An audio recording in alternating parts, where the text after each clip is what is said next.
नमस्कार दोस्तों, online classes में आपका स्वागत है।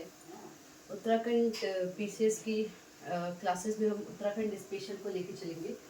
तो इससे पहले हम उत्तराखंड का आद्य इतिहास देखा था। उसके बाद हम देखते हैं आज उत्तराखंड के ऐतिहासिक काल को।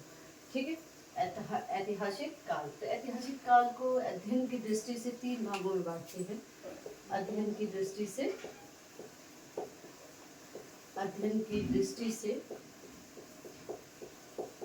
3 भागों में बांटते हैं।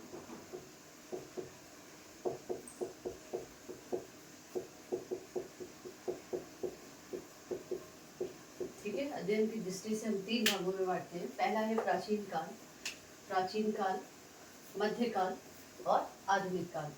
तो प्राचीन काल के जो शासक थे उसमें जो है आपके कुड़िन वंश, शक वंश, पुराण वंश और कार्तिकेय वंश। ठीक है, तो कुड़िन वंश, शक वंश, पुराण वंश और कार्तिकेय वंश। उसके बाद आता है मध्यकाल। मध्यकाल में आपके 4 शासक हुए, कत्यूरी, पवार, चंद, गोरखा। उसके बाद आधुनिक काल को देखिए, इसमें हम ब्रिटिश काल को देखेंगे, स्वतंत्रता संग्राम और आंदोलन को। ठीक है, तो जो कुड़िंद को उत्तराखंड का सबसे प्राचीन शासक माना जाता है कुड़िंद को। ठीक है, तो जो सबसे पहले जो शासन जिन्होंने किया था वो कौन थे? सबसे पहले राज्य करने वाले शासक कौन थे? कुड़िंद शासक थे, जो ऐसा माना जाता है कि मौर्यों के अधीन थे। कुड़िंद शासक जो थे वो मौर्यों के अधीन थे।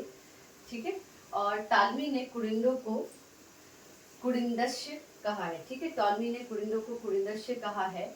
पाणिनि व कौटिल्य ने कुड़िंदों को कुलून व कुलिंद कहा है। और कुड़िंद जो है उत्तराखंड राज्य पर शासन करने वाली पहली शक्ति थी, जिसने क्या करा था? उत्तराखंड पे सबसे पहले शासन किया था। तो किसने किया था? उत्तराखंड में सबसे पहले जो शासक था, जो सबसे पहले शासन करने वाले जो शासक थे वो कौन थे? कुड़िंद। ठीक है, और कुड़िंद जो था वो मौर्यों के अधीन था। ऐसा हम इसलिए कह सकते हैं क्योंकि आपके टोस और यमुना नदी के संगम पर कालसी अभिलेख जो है हमें प्राप्त हुआ है, जिसकी जो भाषा है वो कैसी है? आपकी प्राकृत, और लिपि कैसी है? ब्राह्मी। ठीक है, तो उत्तराखंड क्योंकि जो कालसी शिलालेख है वो अशोक ने लिखा था, तो इसलिए हम अंदाजा लगा सकते हैं या कह सकते हैं कि कुड़िंद जो थे वो मौर्य के अधीन थे। कुड़िंद वंश जो है उत्तराखंड राज्य पर राज्य करने वाली सबसे शक्तिशाली शासक जो था वो कौन था? कुड़िंदों का सबसे शक्तिशाली शासक कौन था? अमोधभूति था। ठीक है, और कुड़िंद जो थे पहले शासक थे, और कुड़िंदों का सबसे शक्तिशाली राजा जो कौन था वो कौन था? अमोधभूति था। कालसी अभिलेख जो है वो जॉन फॉरेस्ट ने डिस्कवरी की थी। ठीक है, और इसकी भाषा कैसी है? प्राकृत है, लिपि ब्राह्मी है, और टोस और यमुना नदी के संकर पे जो है कालसी अभिलेख हमें मिला है। ठीक है, इसी से हम अंदाजा लगा सकते हैं जो कुड़िंद थे वो मौर्यों के क्या थे? अधीन थे। ठीक है, आज के लिए इतना ही। धन्यवाद।